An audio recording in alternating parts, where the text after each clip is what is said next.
പാരായണം 20ാം ദിവസമായിട്ടുള്ള ഇന്ന് 2 ചിത്രങ്ങളാണ് ഞാൻ വരച്ചിട്ടുള്ളത്. ഒന്ന്, ഹനുമാൻ ലങ്കയിലേക്ക് പോകുമ്പോൾ നേരിടുന്ന തടസ്സം. രണ്ടാമത്, ഹനുമാൻ സീതാദേവിയെ ചെന്ന് കണ്ട് രാമന്റെ കാര്യങ്ങൾ സംസാരിക്കുന്നു. ഹനുമാൻ സമുദ്രം ചാടിക്കടക്കാൻ തുടങ്ങി. കുറച്ചു ദൂരം ചെന്നപ്പോൾ തടസ്സങ്ങൾ നേരിടും. പരീക്ഷണാർത്ഥം സുരസ എന്ന നാഗജനനി മാർഗം മുടക്കാൻ ശ്രമിക്കുന്നു. ഭീമാകാരമായി വായ പിളർന്ന് ഹനുമാനെ വിഴുങ്ങാൻ തക്ക വിധത്തിൽ വഴിയിൽ അങ്ങ് നിൽക്കുന്നു. എന്നാൽ ഹനുമാൻ പർവ്വതം പോലെ വളർന്നു. സുരസ വീണ്ടും വലുതായി വായ തുറന്നു.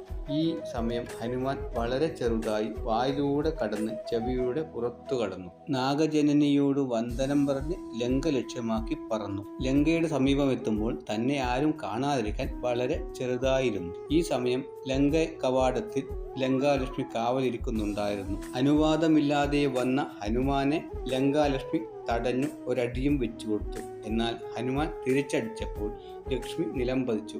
രാവണാജ്ഞയാൽ കാവലിരുന്ന ലക്ഷ്മി നിലംപതിച്ചപ്പോൾ തന്നെ രാവണ നിഗ്രഹം അടുത്തെന്ന് ലങ്കാലക്ഷ്മി മനസ്സിലാക്കി. ഹനുമാനോട് സീതയെക്കുറിച്ചുള്ള കാര്യങ്ങളെല്ലാം വിശദീകരിച്ച് ലങ്കാലക്ഷ്മി മോക്ഷം നേടുന്നു. ഹനുമാൻ സീതയെ കാണാനായി ചെന്നപ്പോൾ രാവണൻ സീതാ സമീപത്തേക്ക് വരുന്നത് കണ്ട് ഹനുമാൻ മറഞ്ഞു നിൽക്കുന്നു. നിരാശനായി രാവണൻ മടങ്ങിയതിനു ശേഷം സീതാദേവിയെ സ്തുതിച്ച് മുമ്പിൽ വന്ന് ശ്രീരാമനെ കുറിച്ചുള്ള സകല കാര്യങ്ങളും വിശദീകരിച്ചു കൊടുക്കുകയും ചെയ്യുന്നു. ഹനുമൽ സീതാ സംവാദം. ഉഷസി നിശിചരികളിവരുടലു മമ ഭക്ഷിക്കുമുറ്റവരായി ൊരുത്തരുമില്ലമേ മരണമിഹ വരുവതിനുമൊരു കഴിവു കണ്ടീല മാനവവീരനുമെന്നെ മറന്നിതു കളവനിഹ വിരവിനൊടു ജീവനമധ്യ ഞാൻ കാകുൽസ്ഥനും കരുണാഹീനനെത്രയും മാനസീ മുഹുരിവ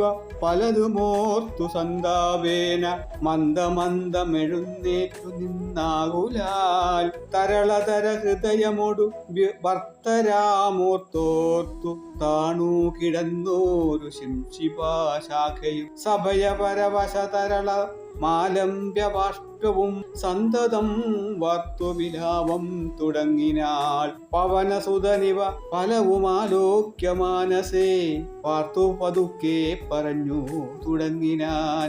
ജഗതമല നയനവര ഗോത്രേ ദശരഥൻ ജാതനായാനവൻ തന്നുടെ പുത്രരായി രതിരമണ തുല്യരായി 4 പേരുണ്ടെതു രാമഭരത സൗമിത്ര